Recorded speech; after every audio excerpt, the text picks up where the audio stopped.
Very good evening everyone. कैसे हो आप सभी? देखो भाई, मैं तो सबसे बढ़िया हूँ, आपके सामने हूँ, आपके सामने कुछ दिखाई भी मैं दे रहा हूँ, तो उससे आपको पता भी लग क्या होगा कि मैं कितना खुश हूँ आपको ये दिखाते हुए कि देखो मैं अब लाइव आने लगा हूँ, एकदम फेस टू फेस। आपके साथ ज़्यादा इंटरेक्शन हो पाएगा मेरा। तो चलिए, ज़्यादा टाइम ना वेस्ट करते हुए आज से हम आपसे ऐसे ही क्लास स्टार्ट किया करेंगे।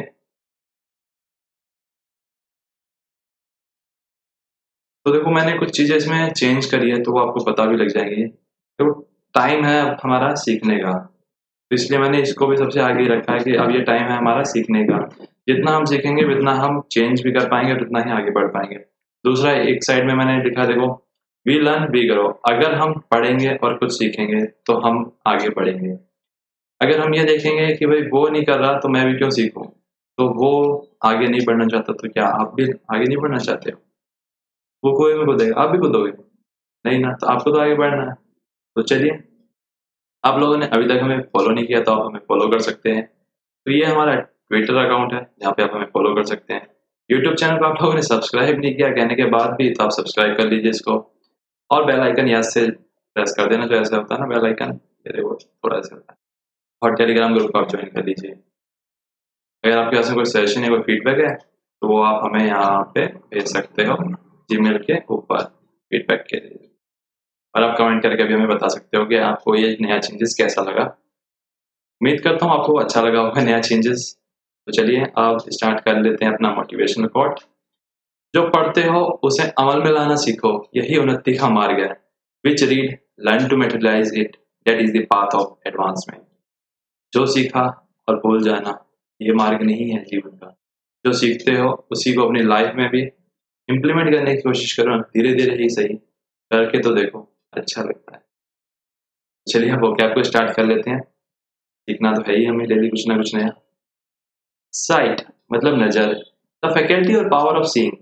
जो जिस प्रकार से हम देखते हैं उसे भी साइट कहते हैं, और जो हमारे देखने का दृष्टिकोण होता है, जो नजरिया होता है, उसे भी हम साइट बोलते हैं। ठीक है। वल्नरेबल, जो सहज में घायल हो सके, मतलब कि जो बहुत जल्दी अगर कुछ भी हो तो जल्दी बीमार हो जाए या उसको कोई नुकसान पहुंच जाए, तो उसको कहते हैं हम vulnerable. Of a person in need of A special care, support और प्रोटेक्शन बिकॉज ऑफ, चाहे तो वो बेचारा बुजुर्ग हो, एज की वजह से हो, या छोटा बच्चा हो, चाहे डिसेबिलिटी वाला पर्सन हो, या फिर कोई और रिस्क हो जिससे उसको कोई नुकसान या उसका निरादर कर पाए। कम्बैट मतलब होता है लड़ाई लड़ना, चाहे वो लड़ाई किसी के भी खिलाफ हो, चाहे दो लोगों के बीच में हो, या फिर किसी बीमारी के अगेंस्ट में, तो हम उसको कम्बैट बोलते हैं। टेक एक्शन टू रिड्यूस और प्रिवेंट समथिंग बैड और अनडिजायरेबल। अनरिलेंटिंग मतलब बेरहम है, बेदिल है, बेदर्द है, उसको कोई दर्द नहीं होता।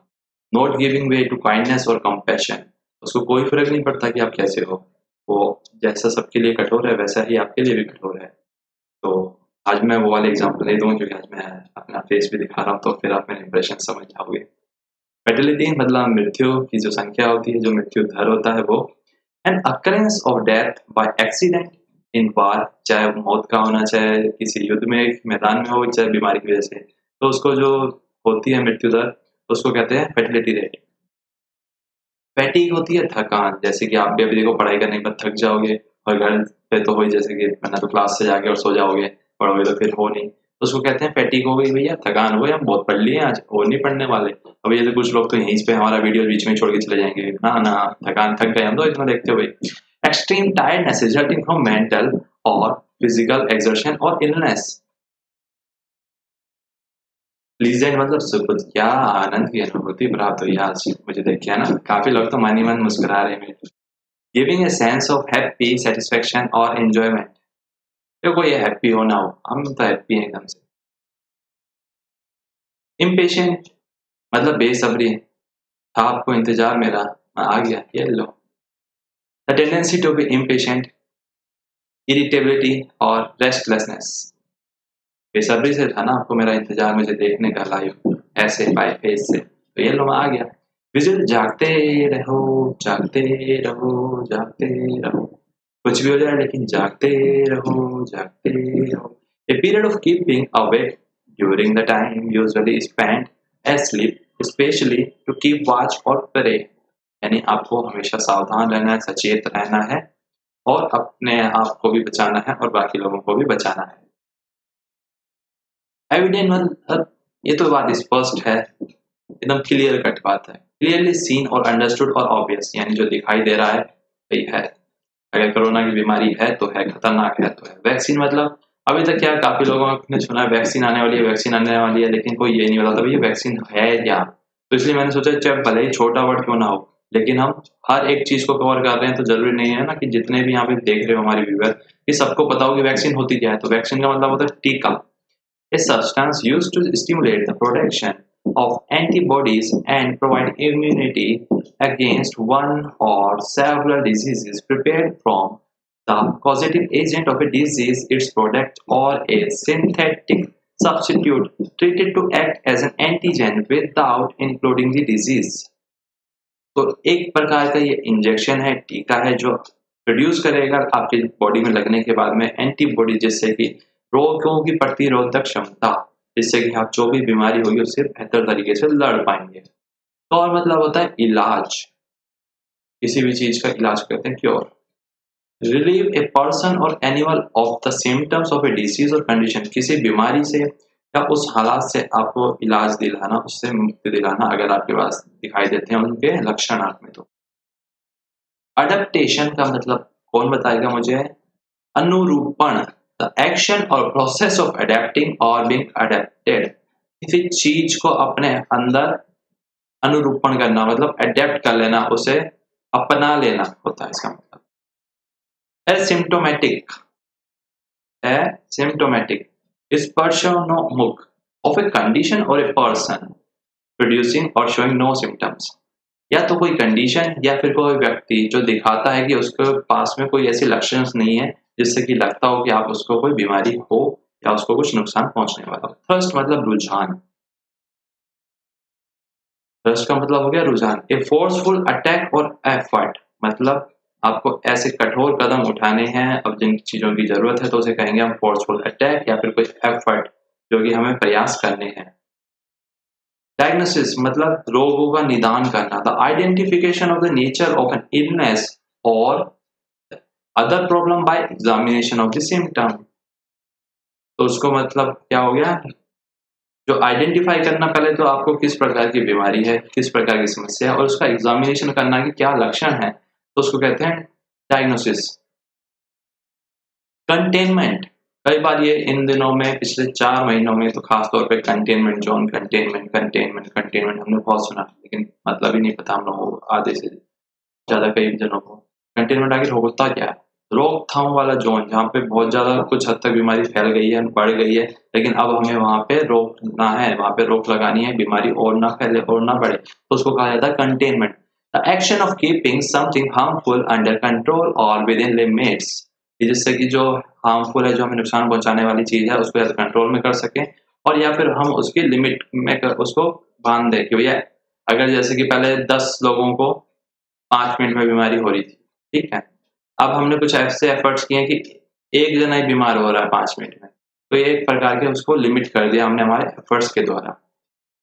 एपिडेमियोलॉजी मतलब महामारी का विज्ञान, the branch of medicine which deals with the incidence, distribution, and possible control of disease and other factors relating to health। उस चीज की स्टडी करना, उस चीज का डिस्ट्रीब्यूशन को करना, इंसिडेंस और जो पॉसिबल कंट्रोल जिससे हम रोक सकते हैं उस बीमारी को, वो सभी फैक्टर जो रिलेट करते हैं हमारे स्वास्थ्य की सेवाओं से संबंधित, स्वास्थ्य से संबंधित, उस ब्रांच को, उस शाखा को क्या कहते हैं हम? एपिडेमियोलॉजी, मतलब इसमें हम स्टडी करते हैं। प्रोक्लिविटी मतलब क्या होता है? इच्छा, किसी चीज की इच्छा होना। ए टेंडेंसी टू चूज और टू डू समथिंग रेगुलरली, कोई काम होने की इच्छा जिसको हम चाहते हैं कि हम लगातार करें। N inclination, pre disposition towards a particular thing, और किसी चीज की ओर हमारा झुकाव ज्यादा हो जाना। कंसील मतलब छुपाना, किसी चीज को किसी से कुछ छुपा रहे हो तो उसे कहा जाए conceal. Not allowed to be seen और hide.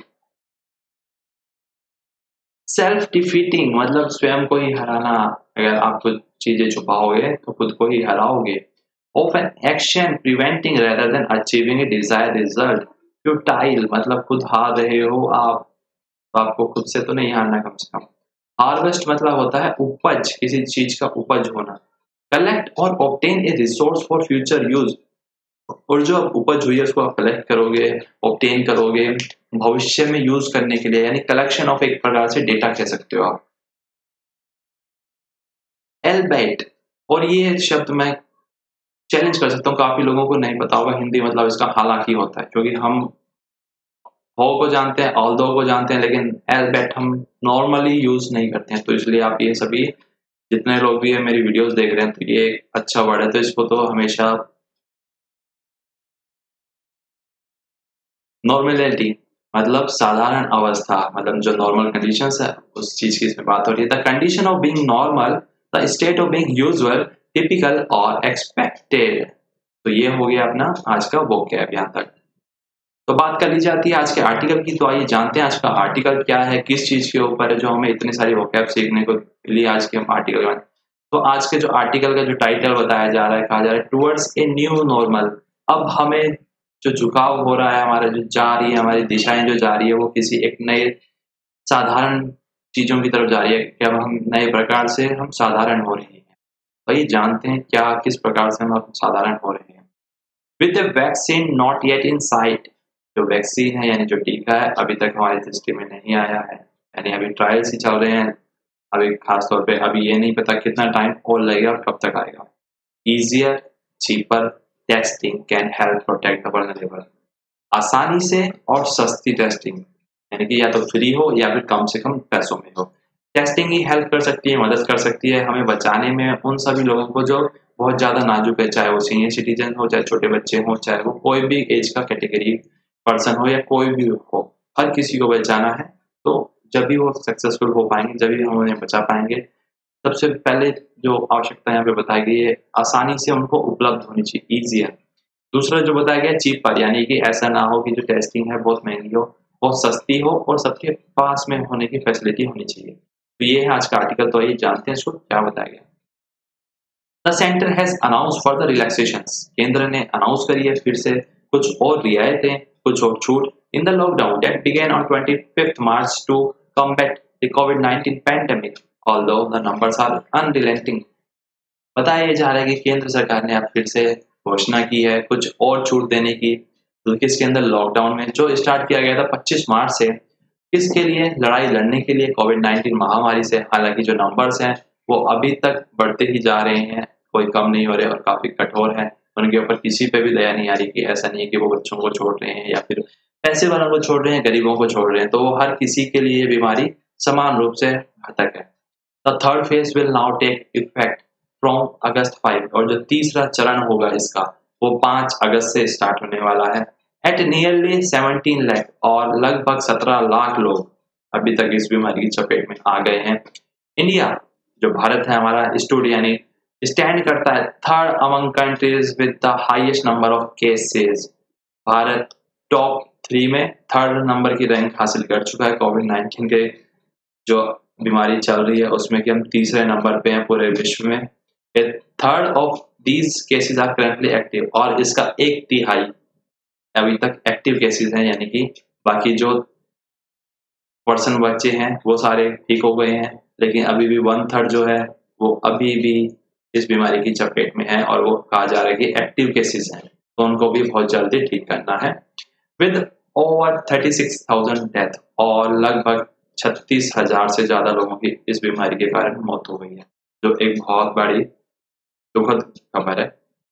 India's case fertility rate of 2.16 is relatively low। जो भारत के केस में जो मृत्यु दर है जो अभी तक दर्ज की जा रही है 2.16% है, जो बाकी लोगों की और जो बाकी देशों की अगर तुलना की जाए तो कम है। लेकिन अगर हम देखें खुद के देश में तो चाहे किसी एक की भी मृत्यु नहीं होनी चाहिए, तो ये काफी दुखद आंकड़ा है। हम चाहते हैं इसको भी 0.00 होना चाहिए। हमारी सरकार प्रयास कर रही है, आने वाले टाइम में ऐसा ही होगा। द पॉसिबिलिटी, और जो संभावना है, of wider prevalence indicated in serology survey in Delhi and Mumbai suggest, वो सजेस्ट करती हैं जो संभावनाएं, the death rate could be even lower than current estimation, यानी जो हमने अनुमान लगाया था जो कि इतनी मौतें हो जाएंगी इस पीरियड तक, इस प्रकार से जैसे जैसे बीमारी फैलेगी, उस अनुमान के हिसाब से जो मृत्यु दर है जो सीरोलॉजी सर्वे के हिसाब से भी वो दिल्ली और मुंबई में कम है। है लेकिन कम है। The disease spread has been uneven within the country, और जो बीमारी का जो फैलाव है वो जो पूरे देश में है अनइवन है, कहीं पे ज्यादा है कहीं पे कम है, लेकिन हर जगह है। The responses of states and cities, और जो उनके जवाब हैं, जो रिस्पॉन्सेज जो प्रतिक्रियाएं हैं, चाहे वो राज्य हो चाहे वो सिटीज हो, हैव ऑल्सो रिमेन इनकंसिस्टेंट।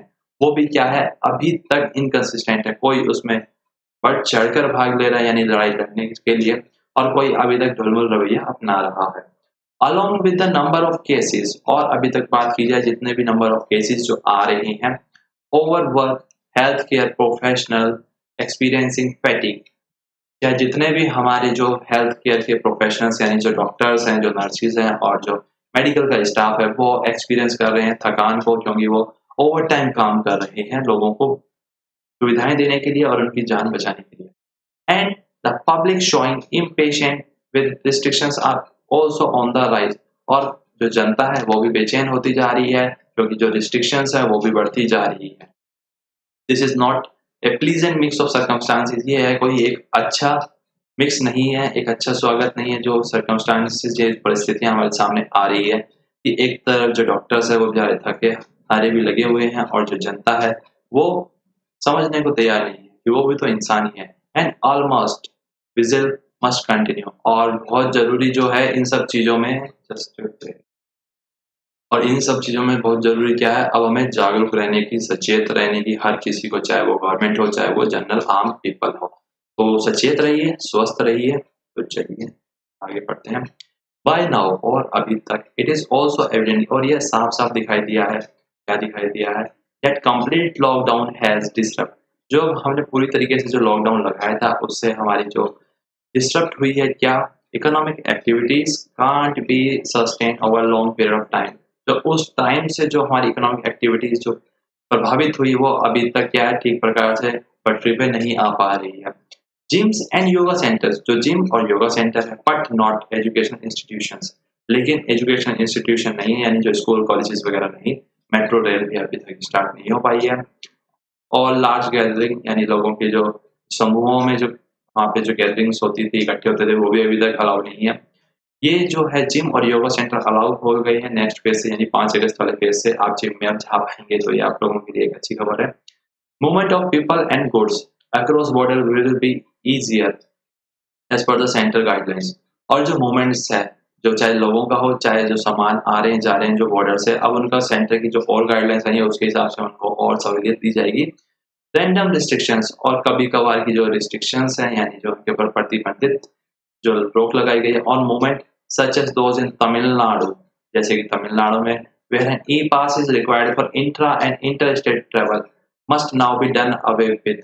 कि तमिलनाडु के केस में क्या है, ई पास की जरूरत है वहां पे अगर आप चाहे स्टेट में घूम रहे हैं या स्टेट से बाहर जा रहे हैं। एज ए वैक्सीन और एज ए टीके के तौर पे और एज ए इलाज के तौर पे इज नॉट विजिबल, अभी तक दिखाई नहीं दे रहा है इसका कोई भी ठीक से इलाज बैठ पा रहा है। जो it is time the focus on adaptation got sharper, कि हमें कुछ चीजें अपनानी है और वो बहुत तेजी से अपनानी है। दो हालांकि मैनी क्वेश्चंस अबाउट कोविड-19, और बहुत सारे जो सवाल हैं जो कोविड-19 बीमारी के लिए अभी तक रिमेन सर्टेन मेजर्स, जैसे कुछ कदम हैं आर एविडेंट, वो साफ साफ दिखाते हैं helpful in managing the pandemic better, कि उन सभी सवालों से और जो हमारे कुछ कदम है उससे हम इस बीमारी से ठीक प्रकार से मैनेज कर सकते हैं और ब्रिंगिंग फर्टिलिटीज डाउन, और उन सब चीज़ों को अपनाकर हम क्या है जो मृत्यु दर का जो आंकड़ा है उसको भी कम कर सकते हैं। द कमिंग फेज, और जो आने वाला जो फेज है जो 5 अगस्त से of unlocking must prepare the country for complete opening, वो एक प्रकार से कहा जा रहा है कि जो लगभग हर प्रकार की चीजें जो है खुल रही है, स्कूल कॉलेजेस और मेट्रो रेल वगैरह पब्लिक गैदरिंग को छोड़ के, तो जनता को तैयार रहना चाहिए कि पूरी प्रकार से जो खुल रहा है उसके लिए फॉर डेट, और इसके लिए फर्स्ट ऑफ ऑल सबसे पहले टेस्टिंग शुड बी अनलॉक, जो टेस्टिंग्स हो रही है उसको व्यापक स्तर पर अनलॉक कर देना चाहिए, यानी कि उनको हर किसी के लिए अवेलेबल करा देना चाहिए हर समय और बहुत आसपास के एरिया में, एंड मेड अवेलेबल, और अवेलेबल कर देना चाहिए ऑन डिमांड कहा जा रहा है, जब चाहे वो टेस्टिंग करवा as close to the home as possible, कि उनके घरों के समीप ही जितना पास में वो करवा सकते हैं, फैसिलिटीज प्रोवाइड कर सकती है गवर्नमेंट, उनको करवानी चाहिए। For those infected to not step out of home is a far superior measure in preventing spread. और कहा यह जा रहा है कि फॉर दोज इन्फेक्टेड, जो इन्फेक्टेड हैं और जो घरों से बाहर नहीं निकलना चाहते हैं और ये जो नहीं जा रहे हैं, वो बहुत अच्छा मेजर है इन प्रिवेंटिंग स्प्रेड के लिए, यानी कि वो बाहर ना जाएंगे तो जो ये फैलाव है ये काफी हद तक रुक सकता है, इसको हम रोक सकते हैं। कंपेयर टू, अगर कंपेयर किया जाए टू इनएडिक्वेट मास यूसेज, कि अपर्याप्त जो मास्क का यूसेज है उससे बेहतर तो ये है कि जो बीमार लोग हैं वो ही घर के अंदर रहें। विद मोस्ट केसेस, और जो बहुत सारे जो केसेस हैं टर्निंग आउट, वो टर्निंग आउट अब हमें दिखाई दे रहे हैं टू बी एसिम्प्टोमेटिक, यानी उनमें कोई भी लक्षण नहीं दिखाई दे रहे हैं किसी बीमारी का। वाइडर एंड चीपर, वाइडर और चीपर अवेलेबिलिटी ऑफ टेस्टिंग, यानी व्यापक स्तर पर और सस्ती हमें उपलब्ध करवानी चाहिए क्या, टेस्टिंग को। मस्ट बी थ्रस्ट एरिया, यानी इसके ऊपर गवर्नमेंट का फोकस होना चाहिए अभी के जो दौर है उसके लिए, तो खासतौर पर बताया जा रहा है कि जिससे क्या है हम बीमारी से बेहतर प्रकार से लड़ पाए। Easy early diagnosis of infection, आसानी से और जल्दी बीमारी का जो इन्फेक्शन है उसका पता लगाया जा सके, इवन व्हेन एसिम्प्टोमेटिक, और जब भी चाहे उसके अंदर कोई लक्षण ना हो, will go on a long way in containment, और ये क्या है लंबे समय तक चलेगा कंटेनमेंट, यानी जहाँ पर रोकथाम वाला जो जोन है वहां पे, यानी बहुत ज्यादा जहाँ पे लोगों ने जो बीमारी ने लोगों को चपेट में लिया।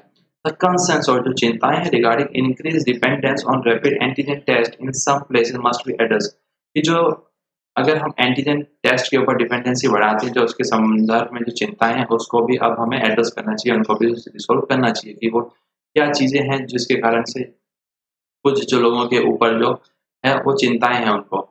सेकेंडली बात जो बताई जा रही है, real time epidemiological data should be unlock, और रियल टाइम जो एपिडेमियोलॉजिकल जो डेटा है उसको भी अब उपलब्ध करवा देना चाहिए, जस्ट एज वैसे ही जैसे जो यानी जो मौसम विभाग का जो डेटा होता है वो फ्रीली यानी फ्री ऑफ कॉस्ट अवेलेबल होता है हर किसी को, और अलाउ करता है वो क्रॉपिंग को यानी फसलों को प्रैक्टिस रीएडजस्टमेंट की, जिस प्रकार से मौसम है उसके हिसाब से अपनी जो फसल है उसको आप चेंज कर सकते हो। This aggregated real time data enables, और जो बिखरा हुआ जो डेटा उनको जो मिलता है वो एनेबल करता है माइक्रो प्लानिंग, छोटी मोटी प्लानिंग करने के लिए जो समय के साथ साथ होती है, और लोकलाइज बिहेवियर रिस्पॉन्स, और जो वहाँ का जो एक प्रकार का जो लोकल कल्चर होता है उस प्रकार का जो रिस्पॉन्स है आपको वो अडोप्ट करने के लिए। द प्रोक्लिविटी शोन, और जो बाय सम स्टेट, और जो इच्छा दिखाई गई है कुछ राज्यों और शहरों के द्वारा टू कंसील, यानी कि छुपा लिया गया data, have been self defeating, वो खुद को ही हरा रहे हैं इससे। अगर आप डेटा नहीं छुपाएंगे तो आप कम से कम ये तो पता रहेगा ना कितने लोग यहाँ पे बीमार हैं, उस प्रकार से आप जो कदम है वो उठा पाएंगे, यानी जो सेफ्टी मेजर्स है प्रिकॉशंस है वो ले पाएंगे। इवन ऑफिशियल डेथ, हालांकि जब भी जो ऑफिशियल जो मृत्यु के जो आंकड़े हैं काउंट्स है डू नॉट मैच, वो फिर भी मैच नहीं कर रहे हैं, किससे, with the numbers available with other source. अगर हम दूसरे सोर्सेज से अगर कंपेयर करते हैं तो गवर्नमेंट का जो डेथ का डेटा है और जो बाकी सोर्सेज से जो हमें उपलब्ध करवाया गया है वो मैच नहीं कर रहा है अभी भी। देयर मस्ट बी एफर्ट, और अब हमें जरूरत है एफर्ट्स यानी ऐसे कदम उठाने की टू हार्वेस्ट एक्यूरेट डाटा, यानी हम कलेक्ट कर पाए एक सही और जो एक्यूरेट डाटा है वो, and with ease of availability, और वो क्या है उपलब्ध हो आसानी से। नॉर्मल सी जो साधारण अवस्था होती है उसमें, हालांकि ए न्यू वन, ये एक नया है, could be reach faster with the right effort, क्योंकि जब नॉर्मल कंडीशन होती है तो हर कोई जानता ही है हमारे पास में जो लड़ाई लड़ने के लिए जो कोविड आया है इस ये पहले से किसी को नहीं पता था कि आने वाला है, तो ये सब चीज लोगों के लिए एक नई है, सरकार के लिए भी और लोगों के लिए भी। तो अब हमें जरूरत है कि एक तो लोगों के बीच में जागरूकता लाने की और इससे लड़ाई को फास्टर यानी जल्दी से तेज करने की, और लेकिन ज़रूरत है सही दिशा में कदम उठा के इसको हम दूर कर सकते हैं। तो उम्मीद करता हूँ ये आर्टिकल आपको काफ़ी अच्छा लगा होगा और काफ़ी इंटरेस्टिंग भी लगा, काफ़ी कुछ नया सीखने को भी मिला होगा। तो आप लोगों ने अभी तक हमें फॉलो नहीं किया तो आप हमें ट्विटर पे फॉलो कर सकते हैं। ये रहा हमारा ट्विटर का एड्रेस, तो आप यहाँ पे हमें फॉलो कर लीजिए। और अभी तक आप लोगों ने यूट्यूब को चैनल को सब्सक्राइब नहीं किया तो यूट्यूब चैनल को सब्सक्राइब कर लीजिए और बेल आइकन को, ये जो बेल आइकन होता है ना ऐसे करके इसको प्रेस कर दीजिएगा ऐसे। और जो टेलीग्राम ग्रुप है हमारा आप वो भी ज्वाइन कर सकते हैं। और अगर आपके पास में कोई सजेशन है, कोई फीडबैक है जो आप हमें देना चाहते हैं, जैसे कि फीडबैक हो गया, तो आप हमें जीमेल के माध्यम से भेज सकते हैं। कोई सजेशन है जो आप हमारे साथ शेयर करना चाहते हैं तो वो आप भी हमें जीमेल के ऊपर भेज सकते हैं। और ये जरूर कमेंट करके आप सभी बताइएगा कि आपको कैसा लगा आज वाली क्लास आपको अच्छी लगी या फिर जो डेली क्लासेस चलती है वो वाली अच्छी लगी, और किस प्रकार से हम इसको और बेटर इम्प्रूव कर सकते हैं। तो ये सभी चीज़ें आपको बतानी है मुझे कमेंट करके। चलिए आज की क्लास में इतना ही, कल फिर मिलेंगे, कल तो नहीं मिलेंगे, मंडे को फिर से मिलेंगे हम। तो goodbye, take care, bye bye.